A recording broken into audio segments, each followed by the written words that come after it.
Et bonjour à tous, c'est Morgan Cotter, on se retrouve pour une nouvelle vidéo. Aujourd'hui, c'est le retour d'un ancien format que j'avais commencé sur la chaîne avant de publier mon premier actual play du monde de Nive, mon JDR. Ce format est donc, comme il sera marqué dans le titre je pense, un défi, une histoire. Aujourd'hui je vais vous raconter une histoire, une fanfiction que j'ai écrite dans l'univers de Doctor Who, remasterisé un peu à ma sauce. À l'occasion du 60e anniversaire de Doctor Who, normalement cette vidéo devra sortir fin novembre, début décembre pour un peu concorder avec l'actualité Doctor Who. Du coup, j'espère que cette vidéo vous a plu et je vous propose dans les commentaires de mettre des mots imposés pour les prochains défis une histoire. Dans les mots imposés, vous pouvez me dire un lieu que vous souhaitez voir dans la prochaine histoire, un personnage, ça peut être n'importe quoi, ça peut être, je sais pas, du simple animal au simple personnage fictif ou non. Vous pouvez tout simplement dire un archétype de personnage, un vieux paysan rabougri par exemple, ou un guerrier paladin de la lumière par exemple, je ne sais pas, que sais-je. Dans les lieux, ça peut être une forêt, une bibliothèque, tout ça. Et le troisième mot, c'est un objet. Un anneau, une épée, une cape, des lunettes qui devront apparaître du coup dans la prochaine histoire selon les défis que vous mettrez dans les commentaires. Voilà, cette petite intro est faite. J'espère que cette histoire sur Doctor Who vous plaira. Et moi, je vous dis à la prochaine pour un prochain défi, une histoire. C'était Morgan Cotter, Peace and Dream.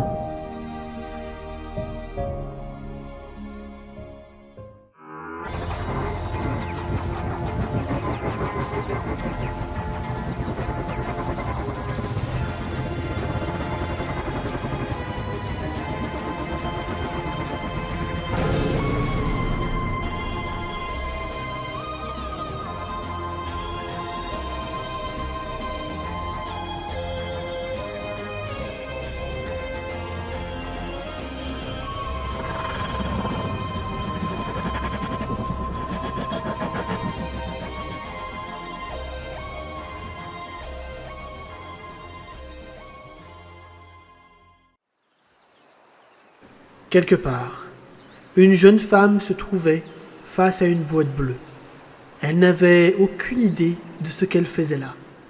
Qui était-elle? D'où venait-elle?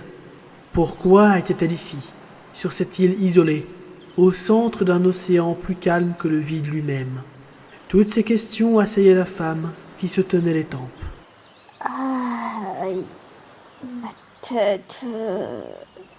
Beugla-t-elle à moitié. Elle se concentra alors sur des éléments plus simples pour se recentrer. Elle se pencha alors au-dessus de l'eau cristalline qui la reflétait aussi nettement qu'un miroir. Elle portait une veste en queue de pie bleu marine, dans un style très gothique. Ses manches parfaitement pliées donnaient sur des gants blancs nacrés. Une flûte bleue pendait dans un fourreau en cuir qui était attaché sur sa hanche droite. Elle portait également un pantalon noir assez simple, ainsi que des chaussures à claquettes noires et blanches. Elle adorait ce style, ce qui l'apaisa grandement.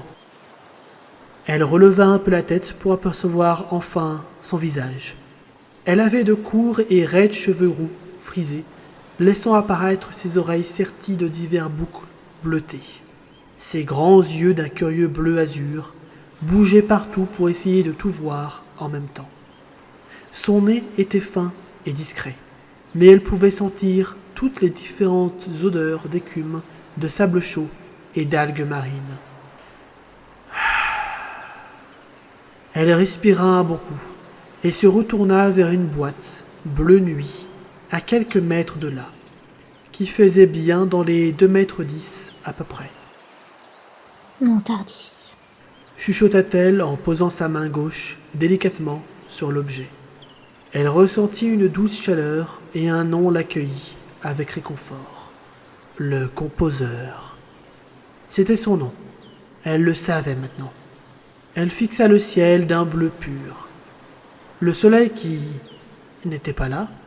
Ok, de la lumière sans soleil, soit. Oubliant assez rapidement cette petite incohérence, le composeur reposa sa main sur le bâton extérieur de la porte de son Tardis. Cela faisait longtemps qu'elle avait été séparée. Elle avait vécu des tas d'aventures, sa cabine de police bleue à paillettes et elle. Elle prit une respiration et entra alors dans son beau vaisseau céleste. Elle ouvrit de grands yeux émerveillés et poussa un sifflement d'admiration. Le Tardis avait changé. Il avait changé la décoration tout seul. La salle de contrôle, ronde, était comme métamorphosée. À l'entrée, juste au pied de la porte, se trouvait un magnifique paillasson. Des clés avaient été dessinées dessus, et l'inscription suivante avait été gravée. Les clés sont sous le paillasson. Ou pas. La voyageuse du temps laissa échapper un petit rire amusé. Le sol était couvert d'une épaisse moquette bleu marine. Le composeur enleva donc ses chaussures, afin de ne pas entacher la beauté du lieu. Ses pieds, nus, foulaient à présent cette moquette qui avait l'apparence bluffante d'herbe fraîche. Bleu. Sur la droite se dressait un porte-manteau d'un bois de satin sombre sur lequel le composeur déposa sa cape bleu canard. La cape épousait parfaitement le sol, donnant une impression d'un sapin solitaire au bout d'un large océan. Juste devant se trouvait un magnifique pont de bois en chêne qu'on croirait sculpté par des fées. Il était serti de pierres précieuses de toutes les couleurs de l'arc-en-ciel. Ces fibres de bois se contorsionnaient dans tous les sens et venaient s'emmêler dans un joli méli-mélo. Certaines branches du pont venaient même caresser la surface d'une petite et mignonne rivière cristalline qui courait à travers tout le vaisseau circulaire. Dans ces eaux, il y avait même de petits poissons qui nageaient tranquillement. De sublimes cristaux recouvraient le fond de l'eau.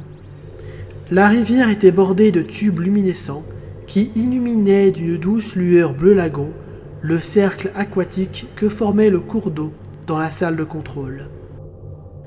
Cette douce lumière venait effleurer la bibliothèque cylindrique qui épousait les murs du vaisseau. Les étagères de chêne noir étaient remplies de traités politico-géographiques, de romans historiques et de livres sur les lois du voyage temporel, mais aussi énormément de livres contenant beaucoup trop de blagues dans beaucoup plus de langues que pourrait imaginer l'esprit humain. Ces livres étaient protégés par des chaînes aussi noires que l'ébène. Après avoir fait le tour du Tardis pour observer brièvement ses nouveaux ouvrages, le composeur franchit un pont se trouvant à l'opposé du premier. Ils étaient jumeaux. Elle arriva alors au centre du Tardis. Sa harpe, tachetée de plusieurs nuances de bleu clair, y trônait fièrement. Elle était branchée au circuit d'alimentation par le bas, tandis que les petites cordes argentées qui passaient par les crochets finissaient reliées au plafond. Le composeur observa un peu mieux les cordes qui partaient de la voûte.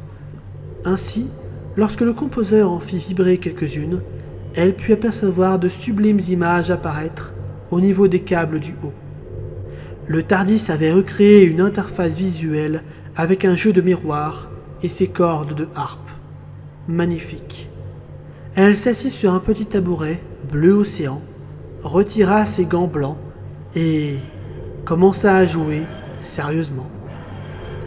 Le son de la musique fit vibrer tous les câbles du Tardis, ainsi que les cristaux sous-marins. Des images d'un futur inconnu ou d'un passé lointain défilaient sur l'interface cordale, et les livres semblaient danser à l'unisson en percutant les chaînes qui les retenaient dans un cinglant va-et-vient. Le Tardis s'envola alors vers de nouvelles aventures. La suite au prochain épisode.